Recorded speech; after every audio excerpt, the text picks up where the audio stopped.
Excuse me sir. जी। Sir 4 बजे से पहले मेरी भी देख लीजिएगा, फिर मुझे घर के लिए जाना है। अच्छा, एक से अभी तो 20 मिनट्स है ना। नाम पता है अपना? जी नाम सर। नाम नाम। तैयबा सुल्तान। ये सेशन एंड हो गया था या मेरा ही डिस्कनेक्ट हो गया था? सेशन एंड हो गया। अच्छा, ट्रंकेट की बात कर रहे थे। जी सर। सर वो स्क्रीन शेयर नहीं हो रही, आपने परमिशन नहीं दी।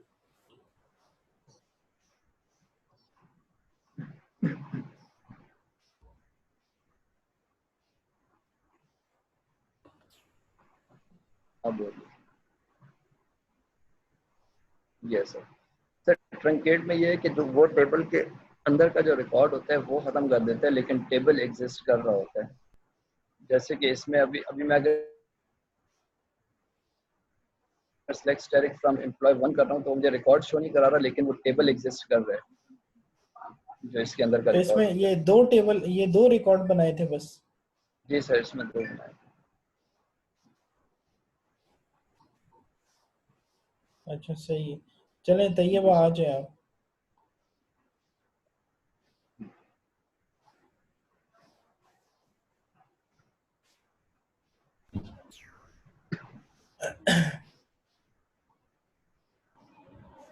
तैयबा आवाज आ रही है? तैयबा या मुतैयबा? तैयबा, उसने कहना है, उसने जाना है।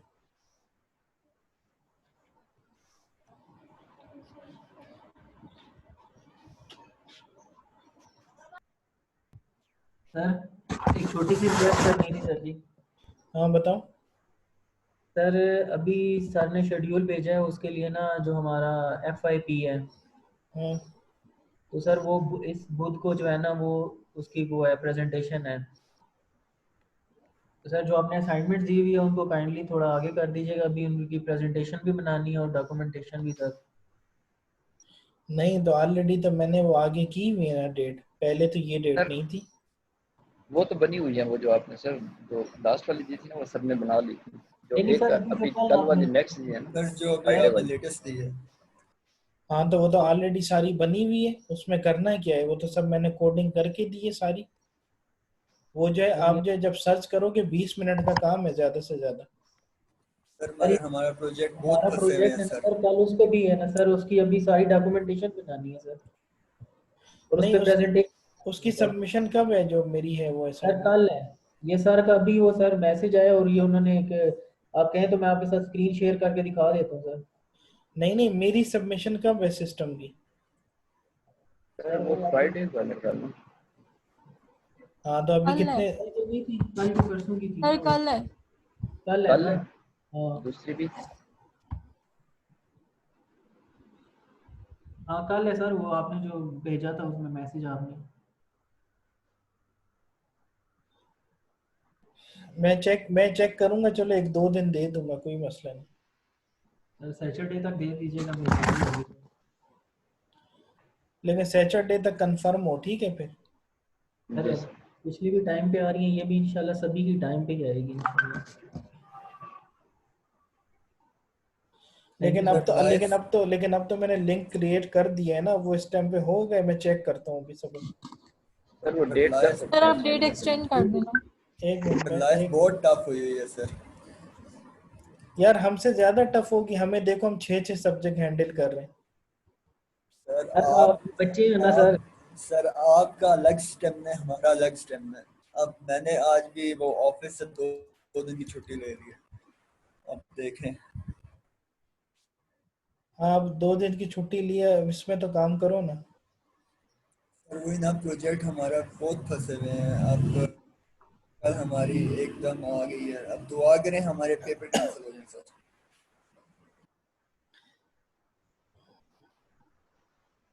अब तो तुमने छुट्टी ले ली, अब तो तुम आज ही सबमिट कर देना।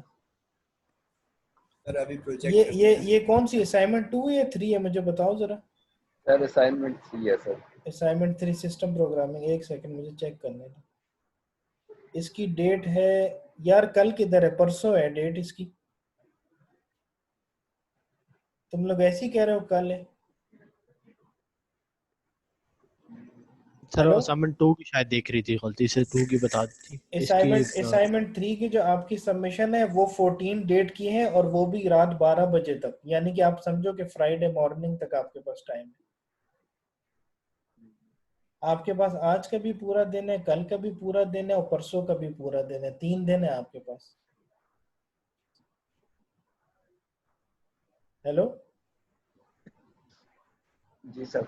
आवाज आ रही है? जी सर आ गए। हाँ, ये जो थर्सडे आपकी सबमिशन है, रॉन्ग ना बताया करें कि कल है, ठीक है? अभी मैंने डेट चेक की है, मई 14 आ रही है और वो भी आपकी जो है तकरीबन जो है वो टाइम जो है आपका 12 तक होता है ना। आपके यहाँ पे आ रहा है कि आपके पास जो है 14 डेट है 12 बजे तक, यानी कि आप जो है आज का भी दिन है आपके पास, कल का भी दिन है और आपके पास परसों का भी दिन है, 3 दिन है आपके पास। जी सर।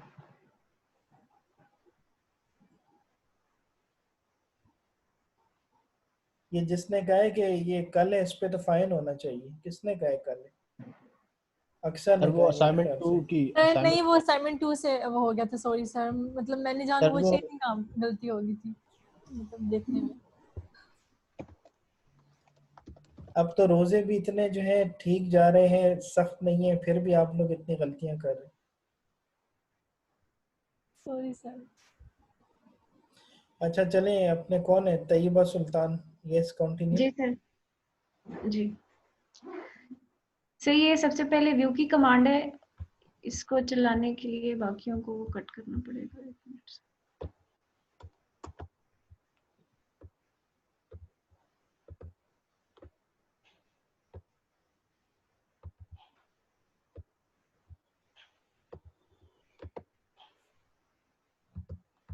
क्यों नहीं चल रही?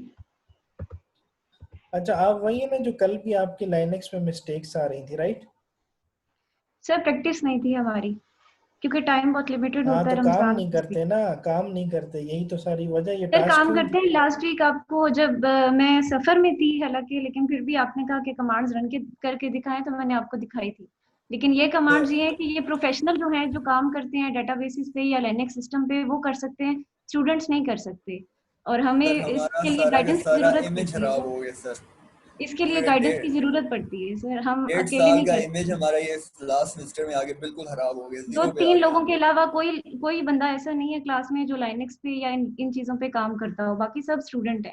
कोई टीचिंग करता है, कोई क्लरिकल जॉब करता है सर, तो वो उसके लिए गाइडेंस होना बहुत जरूरी है। अगर हम कर भी लें, वो एग्जीक्यूट भी हो जाएंगी, लॉजिकल जो उसकी है वो हमें समझ नहीं आएगी, तो फिर तो फायदा नहीं है ना सर। चलें दिखाएं क्या किए।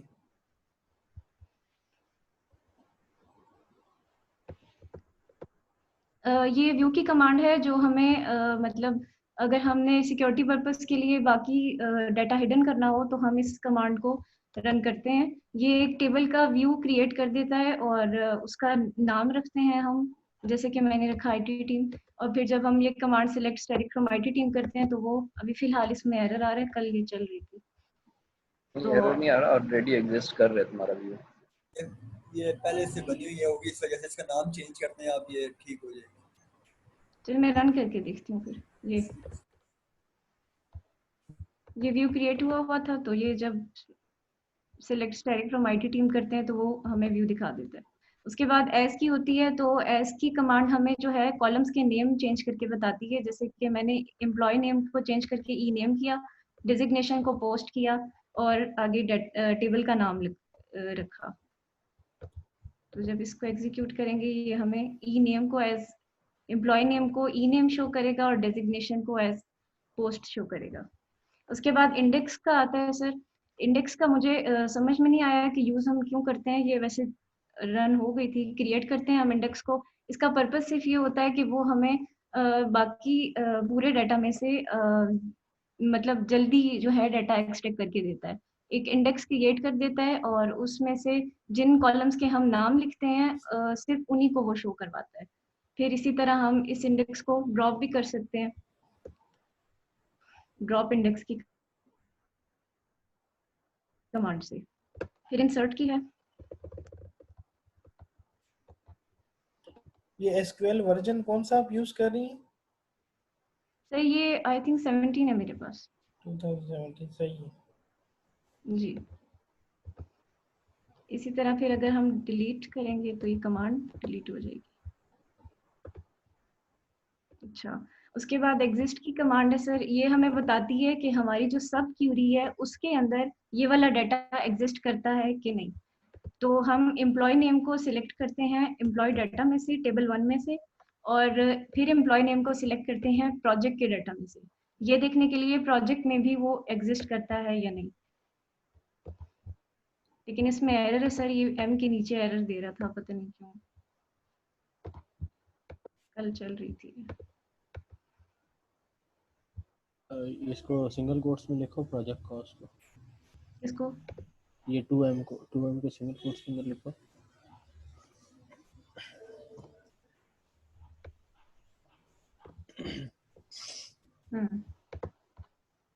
अब उसने उन एम्प्लॉय नेम का बता दी है कि जिनकी प्रोजेक्ट कॉस्ट जो है वो 2 मिलियन से ग्रेटर है, और उनका जो एम्प्लॉय है, एम्प्लॉय आईडी जो है वो प्रोजेक्ट के टेबल में इक्वल है एम्प्लॉय आईडी के, जहाँ पे जो प्रोजेक्ट के टेबल में एम्प्लॉय आईडी है और जो एम्प्लॉय डाटा के टेबल में एम्प्लॉय आईडी है वो इक्वल है, और प्रोजेक्ट कॉस्ट इनकी 2 मिलियन से ज्यादा है उनका डाटा। नहीं, एक अच्छा एक देखिए, ये आपने ये टेबल यहाँ पे बनाया है ना एम्प्लॉय अंडरस्कोर नेम के नाम पे, यही है? सर ये टेबल नहीं है, ये उसके कॉलम का नेम है। नहीं नहीं, ये जो आपने एम्प्लॉय अंडरस्कोर डेटा लिखा है। जी सर। हाँ, तो ये आपने एम्प्लॉय अंडरस्कोर देखें, जो आप लोग जो डेटाबेसेस वगैरह में जब काम करते हैं तो आप लोग टेबल्स वगैरह क्रिएट करते हैं, तो इस तरीके के जो नाम आपने दिए ना, ये इस तरह के ना दिया करें। सबसे ठीक है बड़ी सर। मिस्टेक देखें आपने ये यहाँ पर की है। देखें, अब मैंने यहाँ पे जैसे इसको डेटाबेस को क्यों, क्योंकि अब ये देखें ये सारे ना कंफ्यूजन पैदा कर रहे हैं कि employ underscore name, employ underscore data. अब आपने जो है एम्प्लॉय अंडरस्कोर डेटा के नाम पर टेबल क्रिएट किया है, तो आपको चाहिए जी था कि आप करती सिंपल एम्प्लॉय बस। सही।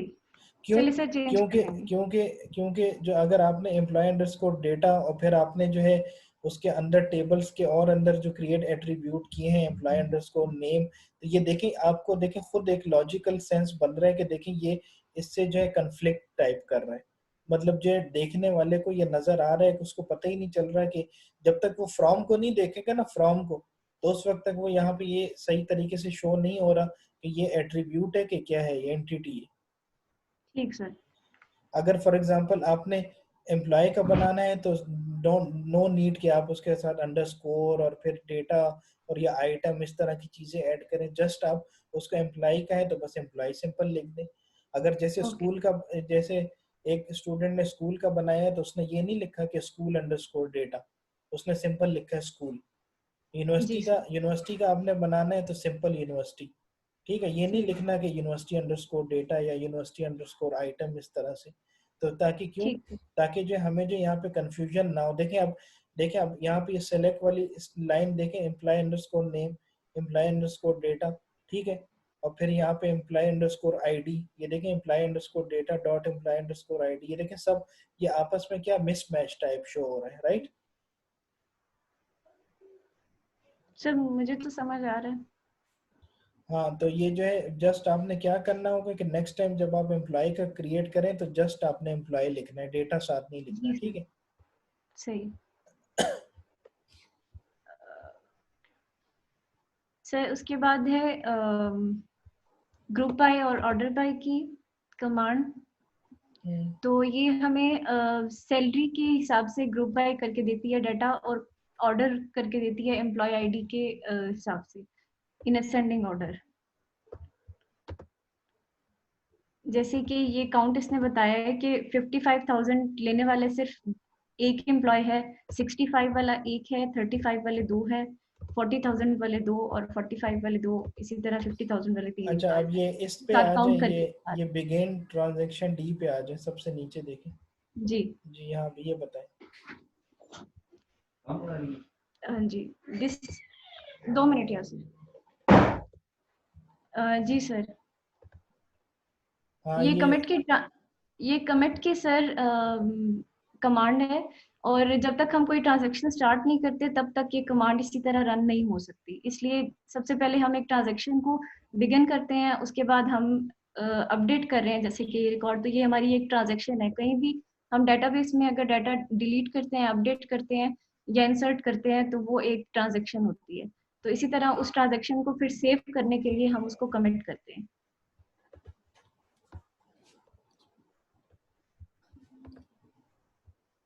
फिर उसके बाद sir distinct salary from employ. ये डिस्टिंक्ट वाली तो हो गई थी लास्ट। यूनियन का पता है? यूनियन यूनियन सर एक मिनट, ये यूनियन सर ऐसे करती है कि जो दो कॉलम्स का डाटा होता है उसको एक ही कॉलम में वो शो करवा देती है, जैसे कि ये दोनों दोनों टेबल्स को मर्ज कर लेता है ना? दोनों टेबल्स को मर्ज करके वो एक ही कॉलम में शो करवाते हैं।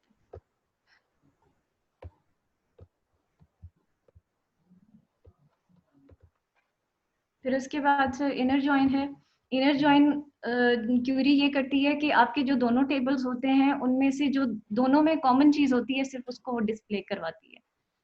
और जो लेफ्ट जॉइन होती है वो जो लेफ्ट हमारा टेबल होता है जो टेबल 1 है उसके पूरे डाटा को शो कराती है, और टेबल 2 में सिर्फ उन आइटम्स को शो कराती है जो आप जो टेबल 1 से मैच करते हो।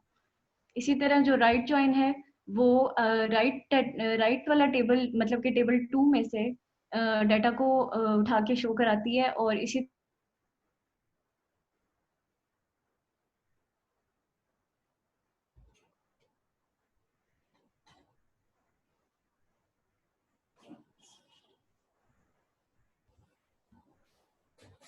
हेलो